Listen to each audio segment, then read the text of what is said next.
ጎልያድ የተመረጠው በሰውነቱ አይደለም። ጎልያድ የተመረጠው በርግማን አቅሙ።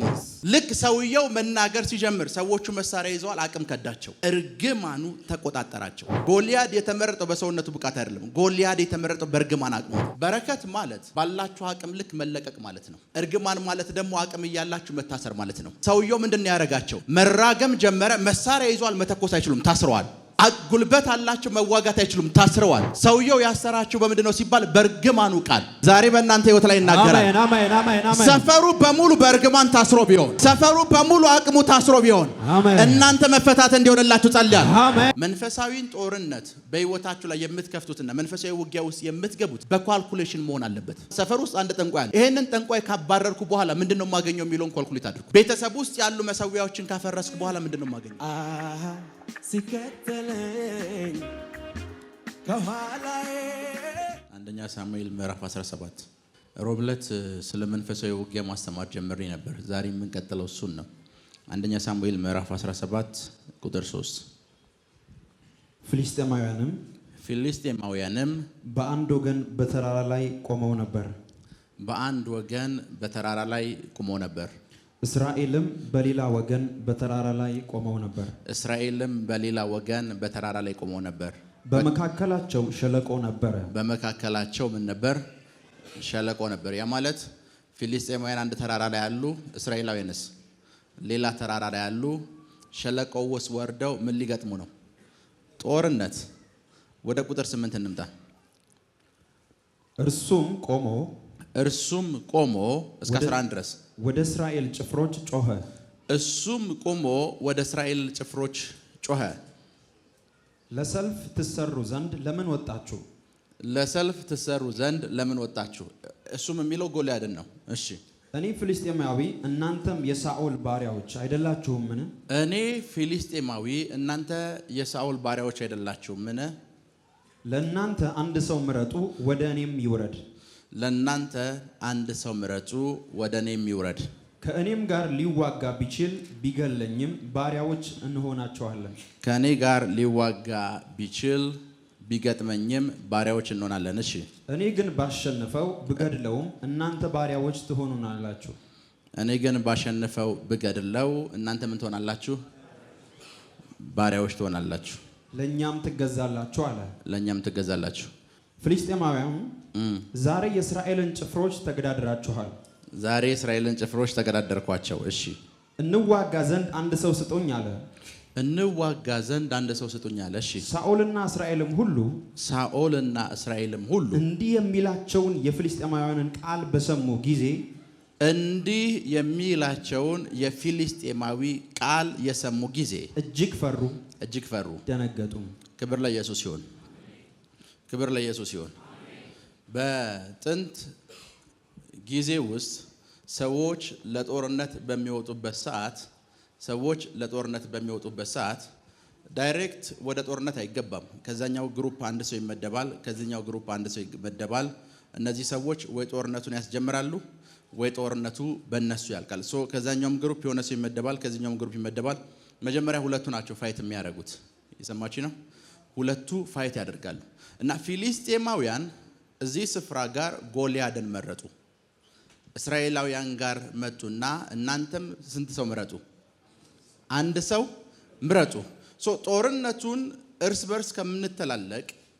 በርስ ከምንተላለቅ ከእናንተ የመረጣችሁ ሰው ካሸነፈ እኛ በፍቃደኝነት ያለ ጦርነት ምን እንሆናለን? ባሪያ እንሆናለን። እናንተም ደግሞ ጎልያድ ካሸነፈው ምን ትሆናላችሁ? ባሪያ ትሆናላችሁ። ለምንድነው ፊልስጤማውያን ጎልያድን የመረጡት? ዘኍልቍ መጽሐፍ እስኪ ክፈቱ። ዘኍልቍ መጽሐፍ ምዕራፍ 22 ከቁጥር 1 እስከ 6 የእስራኤልም ልጆች ተጓዙ በኢያሪኮ ፊት ለፊት በዮርዳኖስ ማዶ ባለው በሞዓብ ሜዳ ሰፈሩ። እሺ፣ የሴፎር ልጅ ባላቅ እስራኤል በአሞራውያን ላይ ያደረገውን ሁሉ አየ። ይሄ የሴፎር ልጅ ባላቅ ማለት የሞዓብ ንጉስ ማለት ነው። እሺ፣ ብዙም ነበርና ሞዓብ ከሕዝቡ ጋር እጅግ ፈራ፣ ንጉሱ ፈራ። እሺ፣ ከእስራኤልም ልጆች የተነሳ ሞዓብ ደነገጠ። እሺ፣ ሞዓብም የሚዲያም ሽማግሌዎች በሬ የለመለመውን ሳር እንደሚጨርስ ይህ ጭፍራ በዙሪያችን ያለውን ሁሉ ይጨርሳል አላቸው። እሺ በዚያም ጊዜ የሴፎር ልጅ ባላቅ የሞዓብ ንጉስ ነበረ። እሺ በወንዙም አጠገብ ባለች በሕዝቡ ልጆች ምድር በፋቱራ ወደ ተቀመጠው ወደ ቢኦር ልጅ ወደ በለዓም እነሆ ከግብጽ የወጣ ሕዝብ አለ፣ እነሆም የምድሩን ሁሉ ፊት ሸፈነ፣ በአቅራቢያችን ተቀምጧል። አሁንም ይህ ሕዝብ ከእኔ ይበልጣልና ለወጋቸውና ከምድሪቱ ላሳዳቸው እችል ዘንድ እንደሆነ እባክና ርገምልኝ፣ አንተ የመረከውን ምሩቅ የረገምከውም ርጉም እንደሆነ አውቃለሁና። በቃ የበለዓም ንጉስ ባላቅ ከፊት የሚመጣ እስራኤል የሚባል ህዝብ አለ። ይሄንን ህዝብ በጦርነት ከመግጠማችን በፊት ይሄንን ህዝብ መጀመሪያ መግጠም ያለብን መንፈሳዊ ጦርነት ነው። በእርግማን ጎበዝ የሆነ ሰው እንፈልጋለን አለ። ከኔ ጋር ናችሁ? ከዛ ማን ጋር መጡ? በለዓም ጋር መጡ። ጎልያድ አሁን ያነበብነው አንደኛ ሳሙኤል ምዕራፍ 17 ጎልያድ የተመረጠው በሰውነቱ አይደለም። ጎልያድ የተመረጠው በእርግማን አቅሙ ነው። ቁጥር 11 እስኪ አንብቡት። አንደኛ ሳሙኤል ምዕራፍ 17 ቁጥር 11 የጎልያድን ሰውነት አይቶ ፈሩ የሚል ቃል የለም። ምን ይላል? ቁጥር 11 ሳኦልና እስራኤልም ሁሉ እንዲህ የሚላቸውን የፍልስጤማውያንን ቃል በሰሙ ጊዜ ቃሉን የሰሙ ጊዜ ፈሩ፣ ደነገጡ። ያስፈራቸው ቃሉ ነው። ሰውየው በእርግማን ኃይለኛ ነው። ልክ ሰውየው መናገር ሲጀምር ሰዎቹ መሳሪያ ይዘዋል፣ አቅም ከዳቸው። ሰዎቹ ፖቴንሻል አላቸው፣ ለውጊያን የወጡት ፈረሶቻችን ብዙ ነገር ይዘዋል። ሰውየው ተነስቶ መራገም ሲጀምር እርግማኑ ተቆጣጠራቸው። ፊዚካሊው ጦርነት ከመጀመሩ በፊት ፊልስጤማውያን ያደረጉት ነገር አንድ ነው። በመካከላቸው በእርግማን ተራግሞ እርግማኑ ቶሎ የሚደርስለት ሰው ፈለጉ። ከመካከላቸው መረጡና ማንም አመጡት? ጎልያድን። ጎልያድ የተመረጠው በሰውነቱ ብቃት አይደለም። ጎልያድ የተመረጠው በእርግማን አቅሙ ነው። እና መጽሐፍ ቅዱስ ሲናገር እንደዚህ ይላል፣ ጎልያድ ተነሳና ይላል ከመካከላቸው አንድ ሰው አስነሱ፣ እኔን የሚገጥም ሰው ምን ላለው? እኔና ህዝቤ ምን እንሆናለን? ባሪያ እንሆናለን። ጎልያድ መናገር ሲጀምር ሰዎቹ ምን አሉ? ምን አሉ? ፈሩ። አቅም ከዳቸው። አቅም ከዳቸው። ክብር ለኢየሱስ ይሁን። አሜን። ክብር ለኢየሱስ ይሁን። አሜን። ቁጥር 16 ጋር ነው። ፍልስጤማውያንም ጠዋትና ማታ ፊልስጤማዊውም ጧትና ማታ ይቀርብ 40 ቀንም ይታይ ነበር። አስቡት፣ 40 ቀን ሙሉ አንድ ተራጋሚ ፊት ለፊታችሁ ቆሞ 40 ቀን ሙሉ ሲራገም፣ ጦር አላከም፣ ሊወጋቸው አልሞከረም። እየመጣ ስራው ምንድነው? የሆነ ሰዓት አለች፣ ያሰን ሰዓት ጠብቆ መራገም ይጀምራል። እስራኤል ውስጥ ወንድ የተባለ ሰው መሳሪያውን የማንሳት አቅም እንኳን ካደው። እርግማን ማለት ምን ማለት ነው ታውቃላችሁ? እርግማን ማለት በረከት የሚለውን ቃል ስነግራችሁ እርግማን ይገባችኋል። በረከት ማለት ባላችሁ አቅም ልክ መለቀቅ ማለት ነው። እርግማን ማለት ደግሞ አቅም እያላችሁ መታሰር ማለት ነው። ሰውየው ምንድነው ያደረጋቸው? መራገም ጀመረ። መሳሪያ ይዟል፣ መተኮስ አይችሉም፣ ታስረዋል። ጉልበት አላቸው፣ መዋጋት አይችሉም፣ ታስረዋል። ሰውየው ያሰራቸው በምንድነው ሲባል በእርግማኑ ቃል እና ያርገማቸው አንድ ቀን አይደለም 40 ቀን ሙሉ። ጧት ይነሳል፣ ተነስቶ ይራገማል። ሰዎቹ ምን ይላቸዋል? ኃይል ይከዳቸዋል። ማታ ይነሳል፣ ይረግማቸዋል። ሰዎቹ ምን ይከዳቸዋል? ኃይል ይከዳቸዋል። መሳሪያ ያላቸው ፈረስ ይዘዋል። አስቡ፣ ተራራ ላይ ነው ያሉት፣ ለመዋጋት ብለው ነው የወጡት። የሰውየው ስራ ምንድነው? እየተነሳ ምንድነው? መራገም። አስቡት፣ ፊልስጤማውያንን እንገጥማለን ብለው የወጡ ህዝቦች ከመካከላቸው እስኪ አንድ ሰው ይምጣና እኔ ጋር ይዋጋ ሲል አንድ ሰው ማቅረብ ከበዳቸው። ሁሉም የሰውየውን የእርግማን ቃል እየሰማ ምን ይላል? ይፈራል፣ ይደነግጣል። መጽሐፍ ቅዱስ እንደዚህ ይላል፣ ሰውየው ይላል ጎልያድ መራገም በጀመረ ሰዓት ይሸሹ ነበር ይላል። የሰውየው ቃል ላይ እንደዚህ እንደምናወራው ኖርማል ቃል አይደለም። አስቡት፣ እዚህ ሆኖ ማውራት ሲጀምር መሮጥ ነው የምትጀምሩት። የሆነ ነገር መጣቢ ማለት ነው የምትጀምሩት። ያ ማለት ሰውየው ቃሉ ፓወርፉል ነው መንፈሳዊ ዓለም ላይ። አስቡት፣ የሰውየውን ቃል ቁጭ ብሎ ይሰሙ ነበር የሚል ቃል የለም። ይሸሹ ነበር። መስማት የጀመሩ ሰዓት ምን ይሉ ነበር? ይሸሹ ነበር። 40 ቀን ሙሉ የማንን እርግማን ነው የሚሰሙት? የሰውየውን እርግማን፣ የጎልያድን እርግማን። ደስ የሚለው በዚህ 40 ቀን እርግማን ውስጥ እግዚአብሔር በዚህ እርግማን ውስጥ እርግማኑ እንዳይነካው የጠበቀው አንድ ሰው ነበር፣ ዳዊት የሚባል። ህዝቡ ሲረገም አብሮ አልነበረም። ህዝቡ ሲረገም፣ ህዝቡ ላይ ያ ሁሉ የእርግማን ቃል ሲወጣ ዳዊት የሚባለው ሰው ተጠብቆ ብቻውን ያለው። ህዝቡ በሙሉ ታስሯል። ዳዊትሳ ከእርግማን ነፃ ነው። ዛሬ በእናንተ ህይወት ላይ ይናገራል። አሜን አሜን አሜን። ሰፈሩ በሙሉ በእርግማን ታስሮ ቢሆን ሰፈሩ በሙሉ አቅሙ ታስሮ ቢሆን እናንተ መፈታት እንዲሆንላችሁ ጸልያለሁ። መለቀቅ መዘርጋት እንዲሆንላችሁ ጸልያለሁ። አሜን አሜን።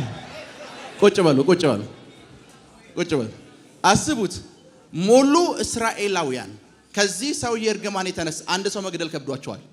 ዳዊት ከእርግማን ውጭ ያለው ዳዊት አንበሳ ይገላል፣ ድብ ይገላል ከሰው አልፎ ቢኮዝ እሱ ያለበት ስፍራ ውስጥ እርግማን የለም። እሱ ያለበት ሰርከምስታንስ ውስጥ እሱ ያለበት ሰራውንዲንግ ውስጥ እሱ ያለበት ኤሪያ ውስጥ እርግማን አልነበረም። ሰፈሩ ላይ የሚለቀቀው እርግማን በሙሉ እናንተ ከዛ እርግማን የተጠበቃችሁ እንድትሆኑ ጸልያለሁ። አሜን። የተጠበቃችሁ እንድትሆኑ ጸልያለሁ። አሜን። የተጠበቃችሁ እንድትሆኑ ጸልያለሁ። አሜን። የተጠበቃችሁ እንድትሆኑ ጸልያለሁ። አሜን አሜን አሜን። እና ሰውየው 40 ቀን ሙሉ እዛ የእርግማን ቦታ ውስጥ አልነበረም። ይረገማል፣ ህዝቡ ይሰማል። ይረገማል፣ ህዝቡ ይሰማል። ይረገማል፣ ህዝቡ ይሰማል። ህዝቡ አስቡት ምን እንደሚገርም ታውቃላችሁ?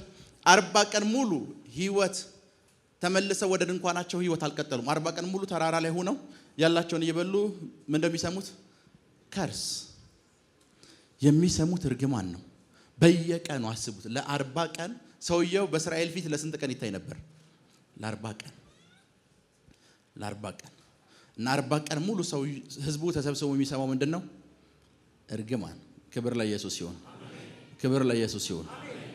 መጽሐፍ ቅዱስ የኢዮብ መጽሐፍን ክፈቱ። አንዳንዴ እርግማን ሲባል በጣም ተራና ኖርማል ነገር ይመስላችኋል ብዙዎቻችሁ። ኢዮብ ምዕራፍ 3 ቁጥር 8 ኢዮብ ምዕራፍ 3 ቁጥር 8 ሌዋታንን ለማንቀሳቀስ የተዘጋጁ ቀኑን የሚረግሙ ይርገሙት። ምን ማለት ነው ታውቃላችሁ? ሌዋታን ለመንቀሳቀስ ዝግጁ ነው። የሚንቀሳቀሰው ግን ቀኑን የሚረግም ሰው እርግማን እስኪጀምር ነው። አንድ ሰው እርግማን እስኪጀምር ድረስ ሌዋታን ለመንቀሳቀስ ይጠብቃል። የሚንቀሳቀሰው መቼ ነው? እርግማን መስማት ሲጀምር። ልክ እርግማን ከሆነ ሰው አፍ መውጣት የጀመረ ሰዓት ሌዋታን መንቀሳቀስ ይጀምራል። ያ ማለት እነዚህ ሰዎች እነዚህ እስራኤላውያን ሳያስቡት የተከፈተባቸው ፊዚካል ጦርነት አይደለም። የሆነ ተራጋሚ ስላለ ሌዋታን ተንቀሳቅሶባቸዋል። መንፈሳዊ ጦርነት የተከፈተባቸው ከኔ ጋር ናችሁ? የተከፈተባቸው ምንድነው? መንፈሳዊ ጦርነት። አንደኛ ሳሙኤል ምዕራፍ 17 ላይ ነን። ቁጥር 23 26 ጋር ነው። እርሱም ሲነጋገራቸው እነሆ ጎልያድ የተባለ ያ ዋነኛ ጀግና ፍልስጤማዊ የጌት ሰው ከፍልስጤማውያን ጭፍራ መካከል ወጣ። አንዳንድ ታውቃላችሁ፣ አንዳንድ ጊዜ የፖሊስ ትዕዛዝ ወይም የፍርድ ቤት ትዕዛዝ ወጥቶ ወታደሮች መሳሪያ ይዘው አቅም ያላቸው መሳሪያ ይዘው ያንን ጠንቋይ ያዙ ሲባል መሳሪያ ይዘው እንደሚፈሩ ታውቃላችሁ? መሳሪያ ይዘው ይፈራሉ። አይ ቲንክ ከሆነ ዘመን በፊት እንደዚህ የተፈጠረ ታሪክ ነበር። መሳሪያ ይዘው ይፈራሉ። መሳሪያ ያልያዘ ሰው እርግማን ያስፈራቸዋል። መሳሪያ ያልያዘ ሰው የሚያንቀሳቅሰው መንፈስ ያስፈራቸዋል። ሃሎ፣ እሺ ወደ ጥቅሱ እንመለስ። ቁጥር ስንት ላይ ነህ? ቁጥር 23 የተናገረውንም ቃል ተናገረ። ዳዊትም ሰማ። የእስራኤልም ሰዎች በደምብ ስሙኝ። አሁን ዳዊት 40ኛ ቀኑ ላይ ነው። መጽሐፍ ቅዱስ ውስጥ አንድ በጣም እንወዳት መዝሙር አለች። ይህች ማን የሰራት ቀን ነች? በእርሷ ዳዊት ለወንድሞቹ አባቱ ምግብ አድረስ ብሎ ሲሰጠው ወደ ጎልያድ እየሄደ የዘመራት መዝሙር ነች። ይህቺ እግዚአብሔር የሰራት ቀን ነች እያለን ሄደው። ዳዊት የጎልያድን እርግማን ሰማ። እሺ፣ የእስራኤልም ሰዎች በሙሉ ሰውየውን ባዩ ጊዜ እጅግ ፈርተው ከእርሱ ሸሹ። አስቡት፣ ሰውየውን አዩት። የሚያንቀሳቀሰው እርግማን አስፈርቷቸዋል። ምን አሉ? ሸሹ። ጦርነት አልተጀመረም። ከዛስ የእስራኤልም ሰዎች ይህን የወጣውን ሰው አያችሁትን? በእውነት እስራኤልን ሊገዳደር ወጣ። የሚገለውን ሰው ንጉሥ እጅግ ባለጠጋ ያደርገዋል። የሚገለውን ሰው ንጉሥ ምን ያደርገዋል? ባለጠጋ ያደርገዋል። እሺ ልጁንም ይደርለታል። እሺ የአባቱንም ቤተሰብ በእስራኤል ዘንድ ከግብር ነፃ ያወጣቸዋል አለ። አሁን የቀረበው ኦፈር ምን ታውቃላችሁ? ይሄን ሰውዬ የሚገድል ሰው አለ ንጉሱ፣ የመጀመሪያው ነገር ልጄን እሰጠዋለሁ አለ። ሁለተኛስ ምንም አይነት ቢዝነስ ቢሰራ ታክስ ፍሪ ይሆናል። እሱ ብቻ አይደለም፣ ዘሮቹ በሙሉ ምን ይላሉ? ታክስ ፍሪ ይሆናሉ። ምን ካሉ? ይሄን ካሸነፉ። ምን ማለት ነው ታውቃላችሁ? ይሄን ሰውዬ ከገደሉ ነው ያለው። ሰፈሩ ውስጥ ያሉትን ሌዋታኖች የሚያንቀሳቀሰውን ሰው ከገደላችሁ ድሃ መሆናችሁ። አይረስቤት ንጉሱ እኮ እየተናገረ ይሄን ሰውዬ ከገደልከው አለ የመጀመሪያው ነገር ምንም አይነት ቢዝነስ ብሰራ ከታክስ ነፃ ያ ማለት ባለጠጋ ነው እያለው ነው። አሜን። ብልጽግናቸው ምን ላይ ፎከስ ያደረገ ነው ከተባለ ጎልያድን መግደል ላይ። አስቡት፣ ጎልያድን በምንም አይነት ሁኔታ ግደሉት እንጂ አለ ንጉሱ። እናንተ ምን ትላላችሁ? የሰፈሩን ፋይናንስን ሰፈሩ በሙሉ ድሃ እንዲሆን መንፈስ የሚያንቀሳቅሱ ሰዎች አፍተር ዚህ ሰፈሩ ስትገቡ እናንተ ስትገቡ እንዲሞቱ ጸልያለሁ። አሜን። አልገባችሁም?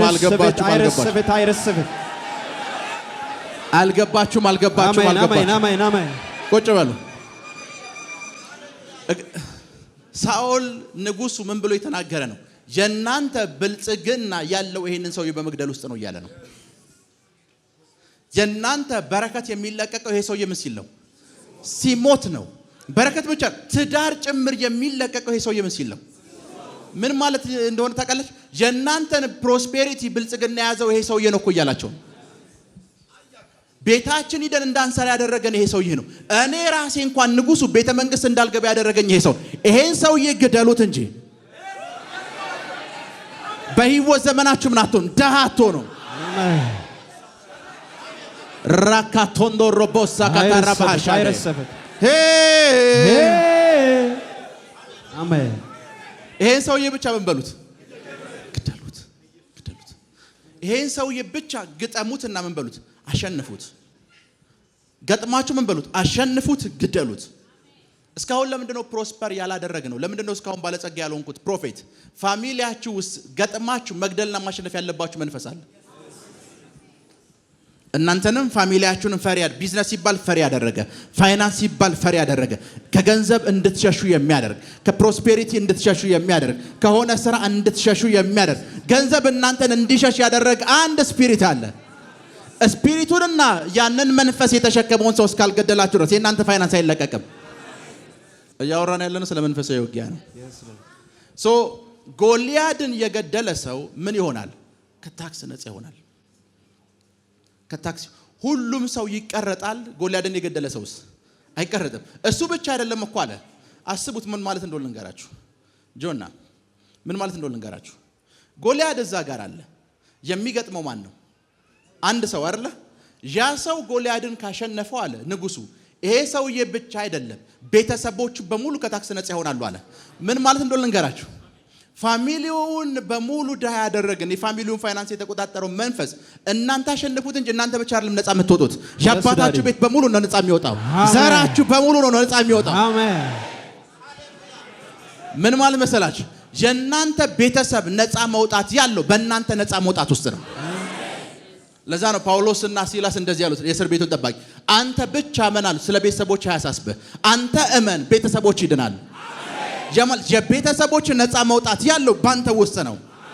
ዛሬ ከዚህ ትምህርት በኋላ እናንተ ብቻ አይደላችሁም፣ ቤተሰቦቻችሁም ይሻገራሉ ከድህነት። አሜን። ከድህነት ወደ ባለጠግነት ይሻገራሉ። አሜን። ወደ መትረፍረፍ ይሻገራሉ። አሜን። ቁጭ በሉ። ማንም ብቻ ግደሉት አለ ንጉሱ። ጎልያድን ግደሉት። ምን ነገር ነው ልንገራችሁ። ዳዊት ስንት ጠጠር ነው ያነሳ? 5። ጎልያድ 4 ወንድሞች አሉት። ንጉሱ 4 ወንድሞች ተዋቸዋል፣ እኛም እንዘራቸዋለን። ከባዱ ይሄ ነው አለ። 4ቱን ወንድሞች በተዋቸው አቅማቸው ከጎልያድ ይበልጣል። አንዳንዶቹ መጽሐፍ ቅዱስ ተጽፎ ስለምታገኙት እኛ ያስቸገረን መንፈሳዊ አቅሙ ከባድ የሆነ ይሄ ሰውዬ ብቻ ነው አለ። ሌሎቹ ሰፈር ውስጥ ያሉ ሰዎች ናቸው፣ እነሱን እኛ እንገላለን። እናንተ ብቻ ይሄን ምን በሉት? የእናንተ ፋሚሊ ፕሮስፐር እንዳያደርግ እንዳይበለጽግ አስረው የያዙ ክፉ ሰዎች ዛሬ ስርዓተ ቀብራቸው እንዲፈጸም ጸልያለሁ። አሜን። ስለ ዳንኤል ሲናገር እንደዚህ ይላል። ዳንኤልን ይላል ንጉሱ 127 አውራጃዎች ላይ የሚሾሙ ሰዎች ተፈለጉ አይደለ? እና ፈተናው ስፒሪቹዋል ነበር። ሰዎች በሙሉ ተፈተኑ። በሙሉ የተፈተኑት አስማተኞች፣ ደጋሚዎች ናቸው። ፈተናዎቹም ስፒሪቹዋል ስለሆኑ እና መንፈሳዊ አቅማቸው ታይቶ ነው ምን ያሉት የተፈተኑት። ከዛ ምን ተፈጠረ ታውቃላችሁ? ዳንኤልም ይላል ኤክሰለንስ ስፒሪት ወይም የልቀት መንፈስ ስለነበረው በተሾሙት ላይ ሾሞ ይላል። 120ዎቹ ከዳንኤል ስር ሆኑ። ዳንኤል ከምን በላይ ሆኗል? ምን ማለት ነው ልንገራችሁ። 120ዎቹ ላይ ተሾሟል። 120ዎቹም ጠንቋዮች ናቸው። እዛሽ ከተማ ውስጥ በጥንቆላ ሰው መግደል ከፈለጉ ማስፈቀድ ያለባቸው ዳንኤልን ነው። ዳንኤል በእነሱ ላይ እዛሽ ከተማ ውስጥ መናፍስቶች የሆነ ነገር ማረክ ከፈለጉ መጀመሪያ ፍቃድ የሚጠይቁት ዳንኤል ትፈቅዳለህ አትፈቅድም ነው። እናንተ ሰፈር ላይ እንደዛ እንዲሆን ጸልያለሁ። አሜን። ጃሃቫካታይ አሜን። ቁጭ በሉ። ለምንድን ነው ዳንኤልን ሊያስገድሉት እና ሊያጠፉት የፈለጉት? በአንድ ምክንያት ያለሱ መስራት አልቻሉም። ሊፈቅድላቸው አልቻለም። እንደ በፊቱ መግደል የለም፣ እንደ በፊቱ ማሳበድ የለም። ቢኮዝ አንድ ሰው ዘግቶታል። ራካቶንዶ ሳካታራባሽ አሜን። ወደ ትምህርቱ እንመለስ። እሺ ቴንክ ዩ። ዳዊትም ባጠገቡ ለቆሙት ሰዎች እሺ ይህ ፍልስጤማዊ ለሚገድል ከእስራኤልም ተግዳሮት ለሚያርቅ ሰው ምን ይደረግለታል? ምን ማለት ነው ነገራችሁ? መንፈሳዊ ጦርነት ስትገጥሙ መጀመሪያ ያለባችሁ ከቤተሰባችሁ ነው። እና መጀመሪያ ደግሞ ማሰብ ያለባችሁ ምን መሰላችሁ? መጀመሪያ ማሰብ ያለባችሁ ዳዊት ጎልያድን ሊገጥም ሲያስብ አንድ ነገር ነው። እገጥመዋለሁ ብሎ አይደለም የመጣው። ጎልያድን ብገጥም ምን አገኛለሁ የሚለው ነው ካልኩሌት ያደረገው። ውደቅ ፍረስ ከማለቱ በፊት ጎልያድን ካሸነፍኩ አለ ምን አገኛለሁ አላቸው። የማለት መንፈሳዊን ጦርነት በህይወታችሁ ላይ የምትከፍቱትና መንፈሳዊ ውጊያ ውስጥ የምትገቡት በካልኩሌሽን መሆን አለበት። ምን ማለት ሰፈር ውስጥ አንድ ጠንቋይ አለ። ይሄንን ጠንቋይ ካባረርኩ በኋላ ምንድነው የማገኘው የሚለውን ካልኩሌት አድርጉ። ቤተሰብ ውስጥ ያሉ መሰዊያዎችን ካፈረስኩ በኋላ ምንድነው የማገኘው? ዳዊት ጎልያድን ብገለው አለ ምንድነው የማገኘው ሲል የንጉስ ልጅ ታገኛለህ አሉት። ቀጣይ ስል ምንም አይነት ቢዝነስ ብሰራ መንግስት መሬት ያመቻቻል፣ ታክስ ፍሪ ነህ አሉት። ይሄ ከሆነማ ገጥሟል አለ። ይሄ ሁሉ ጥቅም እያለ ሌላው አንቀላፍቷል። ለመቅጠም እንኳን የተነሳ የለም። ይሄ ሁሉ ጥቅም እያለ ዳዊት ተነሳ። ይሄ ጥቅም ከተገኘ አደርገዋለሁ አለ። ሄሎ ይሄ ጥቅም ከተገኘ ምን ልዋል አደርገዋለሁ። ቀጥል።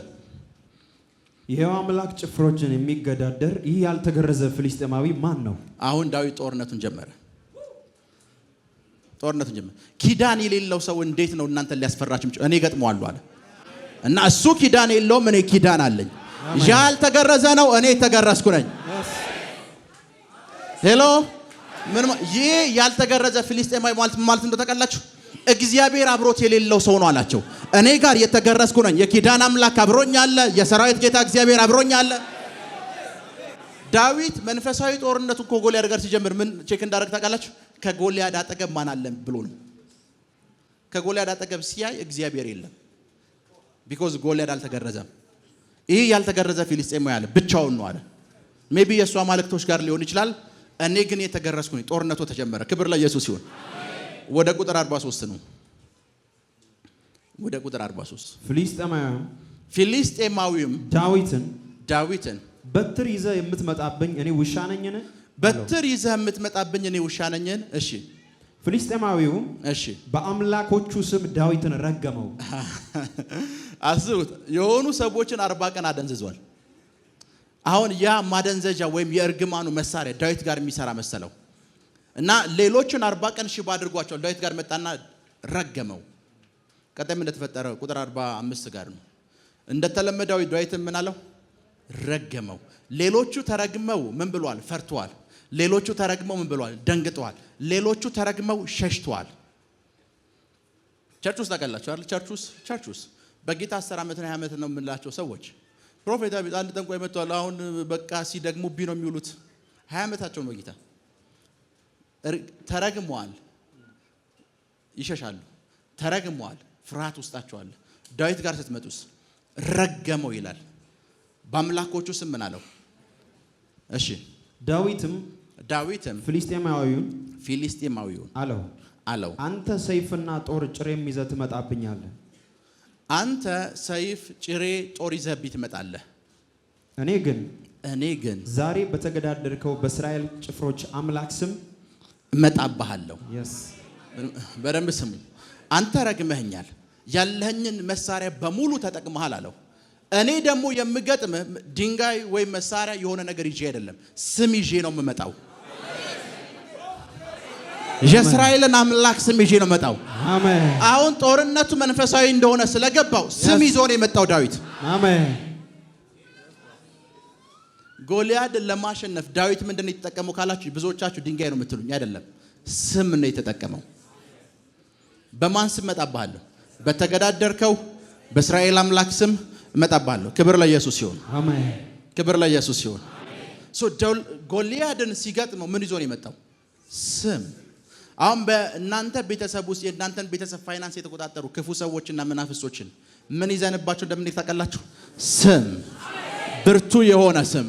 አሜን። ምሽግን ሁሉ የሚሰባብር ስም። አሜን። ኃይለኛ የሆነ ስም። አሜን። በላይ በሰማይ በምድር ከምድር በታች ስልጣን ያለው ስም። አሜን። ኢየሱስ የሚባልን ስም ይዘን ነው ጎልያድን የምንገጥመው። ቁጭ በሉ፣ ቁጭ በሉ።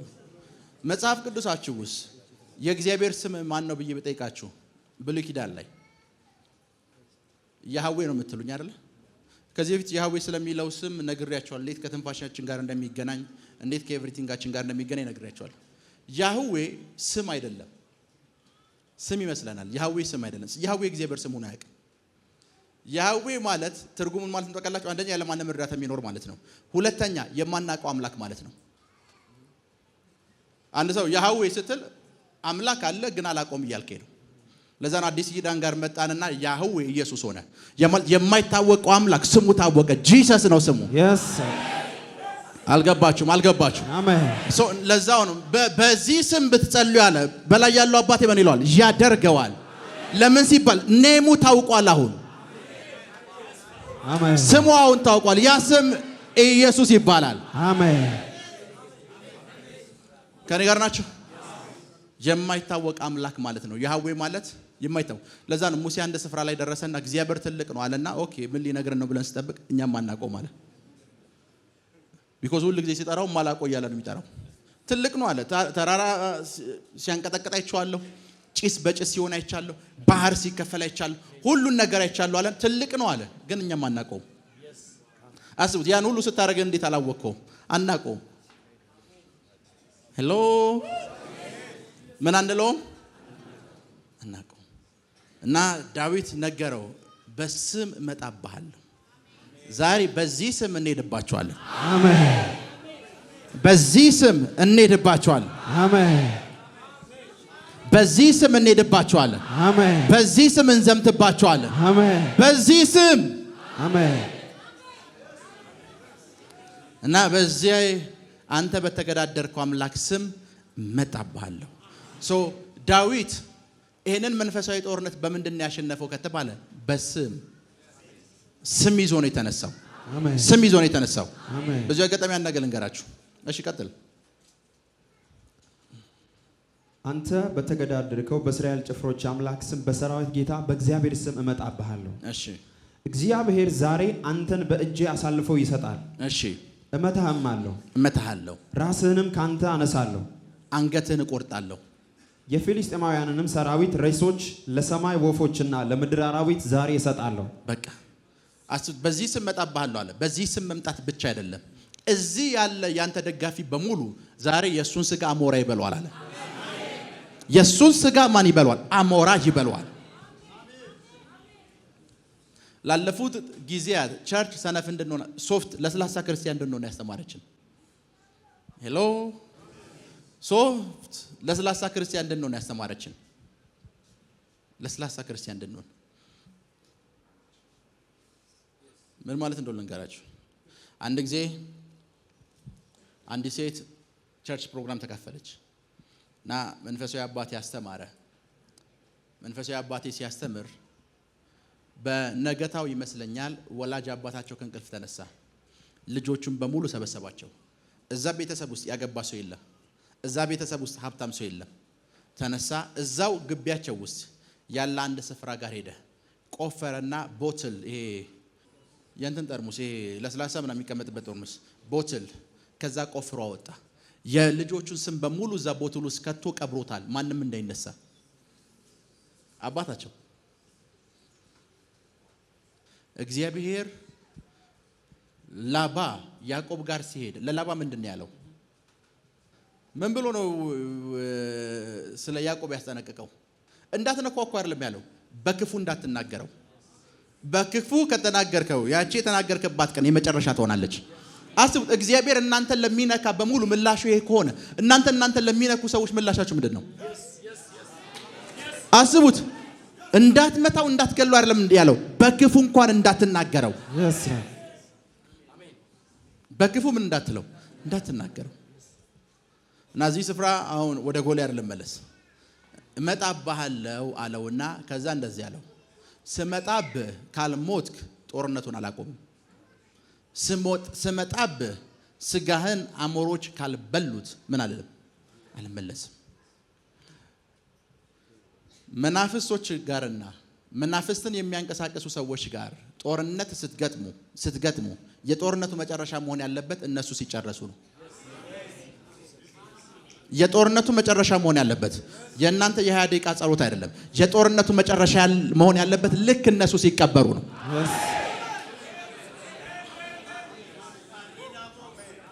ልክ ጎልያድን ገሎት የጨረሳ ሰዓት በቃ ጦርነቱ አልቋል አለ። ጠላቶቻችሁ ሁለት እድል አላቸው። የመጀመሪያው መሞት፣ ሁለተኛ ሪፔንት ማድረግ፣ ንስሐ መግባት። እዚህ መንፈሳዊ ጦርነት ውስጥ ምን ይዞ ነው ዳዊት የተነሳው? በዚህ አጋጣሚ አንድ ነገር ልንገራችሁ። እያንዳንዱ እርግማን መልስ ይጠብቃል። እያንዳንዱ እርግማን 40 ቀን ሙሉ ሲረግሟቸው ከእስራኤል መካከል ተነስቶ ያንን እርግማን ያፈረሰ የለም። 40 ቀን ሙሉ ይሰሙት። 40 ቀን ሙሉ ይሰሙት። በ40ኛው ቀን ግን አንድ ሰው ተረገመ። ዳዊት ረገመው ይላል አይደል? ዳዊት መጣና ዝም ብሎ ሰማው አይልም፣ መለሰለት። እኔ ያለው እንደ ሌሎቹ አይደለሁም፣ በሕያው አምላክ ስም እመጣብሃለሁ። 40 ቀን ሙሉ ምን ሲደረግ ነበር? እየተረገመ ህዝቡ እየሰማ እኮ ነው። በላይፋችሁ ውስጥ የእናንተ ትልቁ ችግር ምንድነው ታውቃላችሁ? ፋሚሊ አጎታችሁ ሲረግማችሁ ጸጥ ብላችሁ አንቺማ መቼም አታገቢም አይደል? እና ይሳክሽ የምትወጪው በነገታው እህትሽ ትደግመዋለች፣ በነገታው አክስትሽ ትደግመዋለች፣ በነገታው ኤቭሪዋን ይደግመዋል። ከ40 ቀን በላይ ከ6 ወር በላይ ከ1 ዓመት በላይ ትሰማያለሽ። እርግማን መፍረስ የሚጀምረው መመለስ ስትጀምሩ ነው። አይሳካልህም ሲሉ ስኬት ምን እንደሚመስል በእኔ ነው የምታየው በሉት። በዚህ ዓመት ትሞታለህ ሲላችሁ ንገሩት። በዚህ ዓመት ያንተን ቀበር ነው አስፈጸመ ነው፣ ከዛ በኋላ ነው የምሞተው በሉት። ይሄ በሽታ ቢያቆይ 3 ወር ነው ካላችሁት፣ ይሄ በሽታ እኔ ጋር የሚቆየው 3 ወር ብቻ ነው በሉት። አልገባችሁም? አይ ቲንክ ይሄኛው ግሩፕ ሄሎ። እያንዳንዱን እርግማን መመለስ አለባት። እያንዳንዱ እርግማን የእናንተ አሰሪያችሁ ዛሬ ተነሱ ከስራ ሲያባራጭ ከዚህ ድርጅት ከወጣህ እኮ ተራ ነው የምትሆነው፣ ምንም አይነት ነገር እጅ አይገባም ብሎ ከነገረህ ንገረው። ቀጣይ ድርጅት ከፍታለሁ፣ አንተ የመጀመሪያው ተቀጣሪ ነው የምትሆነው በሉት። እያንዳንዱን እርግማን መልሱት። እያንዳንዱን እርግማን ፕራካቶሳሊ ብራዲያና ኮሳቴ አሜን። እያንዳንዱ እርግማን ዳዊት ያደረገው ነገር ምንድን ነው? እነሱ 40 ቀን በዝምታ ሰምተውታል። የማይሰማ አንድ ሰው መጣ። በዝምታ እርግማን የሚያስተናግድ አንድ ሰው መጣ። ስትናገሩት ይመልስላችኋል። ስትረግሙት ይመልስላችኋል። እየረገማችሁ ጸጥ ብሎ አይሰማም፣ ይመልስላችኋል። መንፈሳዊ ጦርነት ውስጥ በጣም የሚጠቅማችሁ መሳሪያ ምንድን ነው? ስትረገሙ ጸጥ ብላችሁ መልሱላቸው። ሄሎ መልሱላቸው። እርግማንን በቀላል መንገድ ላስረዳችሁ። አሌክስ ዜና ቆም። እርግማንን በቀላል አማርኛ ላስረዳችሁ። ይሄ እርግማን ነው እና ወደሱ ወረወርኩት። እስከ ተቀበለ ድረስ ይሰራል። ጸጥ እስካለ ድረስ ይሰራል። ማድረግ ያለበት ምንድን ነው? መመለስ። ከመለሰልኝ ምንድን ነው የሚሆነው? ያው እርግማን በዛው እርግማን የምጠመደው እኔ ነኝ። ለነሱ መልሱላቸው። በዚህ ዓመት ትሞታለህ ሲሏችሁ አይ በዚህ ዓመት አልሞትም፣ በዚህ ዓመት አልሞትም። ቁጭ በሉ። አንድ የመንፈስ ባህሪ ልንገራችሁ። የጨለማውን ዓለም መንፈስ አሰራር ልንገራችሁ። ወደሱ የድህነትን መንፈስ ከላኩ ተልኳል አይደል? የድህነት መንፈስ የሆነን ሰው ድሃ እስካላደረገ ድረስ አይመለስም። የተላከው የሆነን ሰው ድሃ እንዲያደርግ ነው። ሶ ድሃ ነው የምትሆነው ብዬ ወደሱ ላኩት። እሱ አልቀበልም ካለ የድህነት መንፈስ ወደ ላኪው ነው የሚመለሰው። የድህነት መንፈስ ወደ ላኪው ነው የሚመለሰው። ወደ ላኪው ነው። ራካቶ ሳሊብራዲያና ኮሳቴ አሜን አሜን። የረገሟችሁ ርግማን ወደ እነሱ በሰባት እጥፍ እንዲመለስ ጸልያለሁ። አሜን አሜን። ወደ እነሱ ሰባት እጥፍ እንዲመለስ ጸልያለሁ። አሜን። ወደ እነሱ ሰባት እጥፍ እንዲመለስ ጸልያለሁ። ወደ እነሱ ሰባት እጥፍ እንዲመለስ ሰባት እጥፍ እንዲመለስ ጸልያለሁ። አሜን። እና መጽሐፍ ቅዱስ እንደዚህ ይላል። ዳዊት 5 ድንጋዮችን መረጠና አንዱን ወንጭፍ ውስጥ ከተተው። የሰውየው ምን መታው? ወደፊት ወድቆ ምን አለ? ተደፋ ወይም ሞተ። አንዲት ጠጠር አስቡት። አንዲት ጠጠር እናንተ ላይ ወርውሬ እናንተ መግደል አትችልም። አስቡት። ያንን ግዙፍ የሚያክል ሰው ጠጠር ወርውራችሁ እናንተ ትንሽ የጠጠር ከእንትኑስ ፈልጋችሁ ስትወረውሩ አስባችሁታል? አልገደለው። ጠጠሩ አይደለም የገደለው፣ የተጠራው ስም ነው የገደለው። ጠጠሩ ምልክት ነው። ከጠጠሩ በፊት ግን የተጠራ ስም አለ። አንተ በተገዳደርከው በእስራኤል አምላክ ስም እንልብሃል፣ እመጣብሃለሁ። ሶ ጎልያድን ምን ገደለው ካላችሁ ጠጠር ሳይሆን የተጠራው ስም። ጠጠሩ ምልክት ነው። ቤተሰቦቻችሁንና የእናንተን ፋይናንስ ያሰሩ ክፉዎች በሙሉ ክፉንም የሚያንቀሳቅሰው ሰው ዛሬ ፍጻሜያቸው እንዲሆን ጸልያለሁ። አሜን አሜን አሜን አሜን። ዛሬ ፍጻሜያቸው እንዲሆን ጸልያለሁ። አሜን አሜን።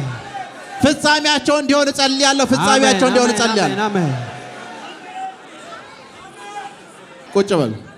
ራሳችሁን ስታስቡ እንዴት ማሰብ እንዳለባችሁ ልንገራችሁ። ራሳችሁን ስታስቡ ከኔ ጋር ናችሁ። በጊዜው ለጦርነት የወጣው ህዝብ ከ1 ሚሊዮን ይበልጣል። እዛ ጋር ሌላ ሰራዊት አለ፣ እዚህ ጋር ምን አለ?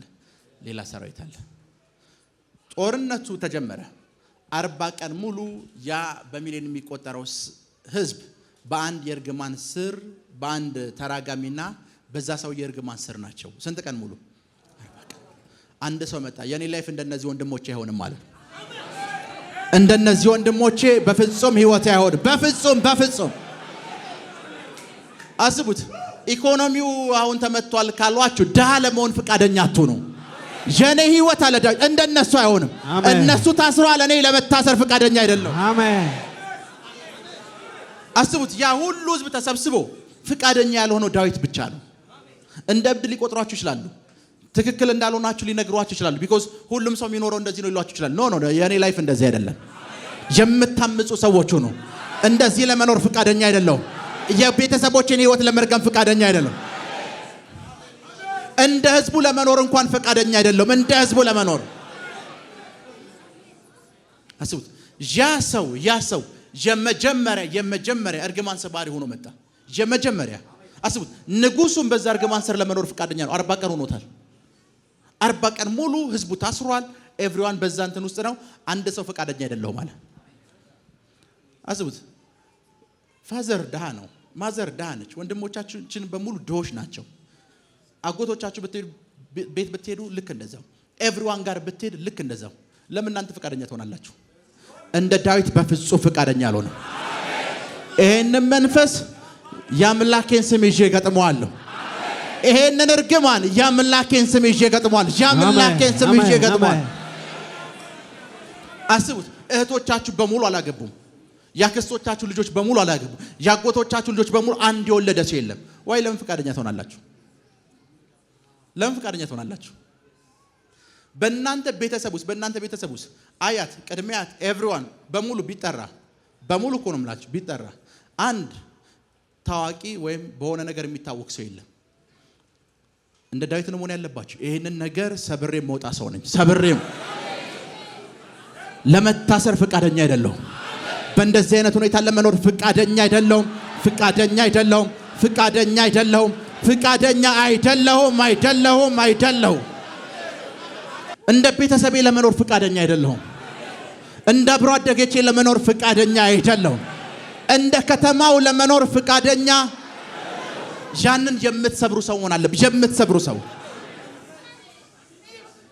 ኢቭን አገልግሎት ጋር እንኳን ስትመጡ በአገልግሎታችሁ እንኳን የሌሎች አገልግሎት አይነት ተመሳሳይ ፓተር ለመከተል እንዳትሞክሩ። ፍቃደኛ አይደለሁም። እንደ ዳዊት ነው መሆን ያለው። የመጀመሪያው ሰው ከኔ ጋር ናችሁ። የመጀመሪያው ሰው በቤተሰብ ውስጥ የመጀመሪያ ሰው፣ በምሪቷ ላይ የመጀመሪያ ሰው፣ ሰፈር ውስጥ የመጀመሪያው ሰው፣ በአህጉር ውስጥ የመጀመሪያው ሰው፣ የመጀመሪያ አሜን አሜን አሜን አሜን አሜን አሜን አሜን አሜን አሜን። ቁጭ በል። ዚምባብዌ ውስጥ አሁን በህይወት የሌሉ አንድ ትልቅ እግዚአብሔር ሰው አለ። ባባ ጉቲ ይባላሉ። እና ባባ ጉቲ አሜሪካ ውስጥ የመጽሐፍ ቅዱስ ትምህርት ለመማር ሄዱ። እና እዛ አሜሪካ ውስጥ የመጽሐፍ ቅዱስ ትምህርት ለመማር ሲሄዱ ቤንሰን ኢዳሆሳ እዛው ጠበቃቸው። ሲያይ እሱም ጥቁር ነው፣ ይሄኛውም ጥቁር ነው። አንዱ ዚምባብዌ ነው፣ አንዱ ናይጄሪያዊ ነው። እና ባባ ጉቲ ትምህርቱን በጣም ፈልጎታል፣ መማር ፈልጓል። ከዛ ሁለቱም ከደሃ ሀገር የመጡት ሁለቱም ድሆች ናቸው። እና ፈረንጆች ለባባ ጉቲ እንደዚህ ያሏቸው፣ የዚህ ትምህርት ቤት ለመማር የዶርምና እንደዚህ መክፈል አለብህ አሉት። ከዛ ቤንሰን ኢዳሆሳ እዛ ትምህርት ቤት ውስጥ ትንሽ ወራቶች ሆኗል። ያለውን ገንዘብ በሙሉ ቆጠረ፣ ሰበሰበ። ባባ ጉቲ አንተ እዚህ ተማር፣ እንደሆነ እኔ ራሴና ከድህነት ነፃ ማውጣው ህዝብ አለኝ ብለው ከአሜሪካ ተነስተው ወደ ናይጄሪያ ሄዱ። እኔ ነፃ ወጥቻለሁ፣ ነፃ ማውጣው ሌላ ህዝብ አለ። የመጀመሪያው አሜን። ሄሎ አንተ እዚህ መቀመጥ ትችላለህ፣ እኔ እመላለሁ፣ እሄዳለሁ። ነፃ ማውጣው ህዝብ አለ።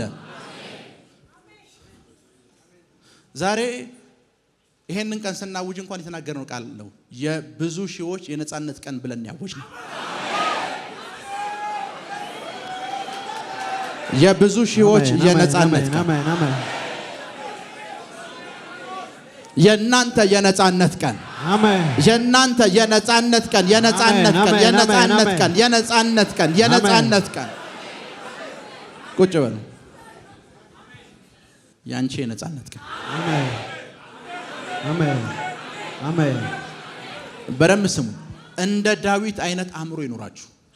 ለመታሰር ፍቃደኛ ያልሆነ፣ ድሃ ለመሆን ፍቃደኛ ያልሆነ፣ ባሪያ ለመሆን ፍቃደኛ ያልሆነ፣ በምንም አይነት ችግር ውስጥ ከህዝቡ ጋር ተመሳስሎ ለመኖር ፍቃደኛ ያልሆነ። አስቡት፣ ዳዊት ፌስ ያደረገው ችግር ምን አይነት ችግር ነው ልንገራችሁ። ዳዊት በዛ ሰዓት እዛ ስፍራ ሲመጣ አብዛኞቹ የመጽሐፍ ቅዱስ አዋቂዎች እንደሚናገሩ 17 ዓመቱ ነው። ጎልያድ ረጅም ዓመት ያስቆጠረ ሰው ነው። ረጅም ዓመት ያስቆጠረን ችግር የ17 ዓመት ልጅ ነው ብቻውን ፌስ ያደረገው። እድሜያችሁን አታስቡ። ምክንያቱም የእናንተ ቤተሰብ ውስጥ የእናንተ ቤተሰብ ችግር 130 ዓመት ያስቆጠረ ሊሆን ይችላል። ያንዳንዶቻችሁ 150 ዓመት ያስቆጠረ ችግር ሊሆን ይችላል። አያት ቅድሚያት እንደዚህ ያስቆጠረ ሊሆን ይችላል። እሱ አይደለም ወሳኙ፣ ይዛችሁት የምትነሱት ስም ነው ወሳኙ። ያ ስም የ130 ዓመት ታሪክን መቀየር ይችላል። አሜን። የ150 ዓመትን ታሪክ መቀየር ይችላል። አሜን። ትልቁ ነገር የችግሩ እድሜ አይደለም።